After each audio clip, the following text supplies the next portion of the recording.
ಬಿಡದಿ ಭಾಗದ ಭದ್ರಾಪುರ ಕಾಲೋನಿಯಲ್ಲಿ ದಲಿತ ಬಾಲಕಿಯ ಮೇಲೆ ಅತ್ಯಾಚಾರವಾಗಿದೆ. ಈ ಸಂಬಂಧಪಟ್ಟ ನಮಗೆ ಯಾಕೋ ಲೋಪದೋಷ ತುಂಬಾ ಕಾಣ್ತಾ ಇದೆ.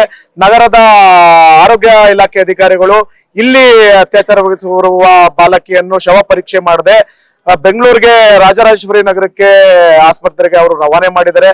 ಇದು ತುಂಬಾ ಏನೋ ಕಾನೂನು ರೀತಿಯಲ್ಲಿ ಇದನ್ನ ಮುಚ್ಚಾಕ್ಬೇಕು, ಈ ಆರೋಪಿಗಳನ್ನ ಹೇಗಾರು ಮಾಡಿ ನಾವು ಕಾಪಾಡ್ಬೇಕು ಅಂತ ಕೆಲವು ಇಲಾಖೆಗಳು ಅದ್ರ ಸಹಕಾರದಿಂದ ಇವ್ರನ್ನೆಲ್ಲ ಬಂಧಿಸದೇನೆ ಇನ್ನೂ ಈ ತರ ಇದ್ ಮಾಡ್ತಾ ಇದಾರೆ.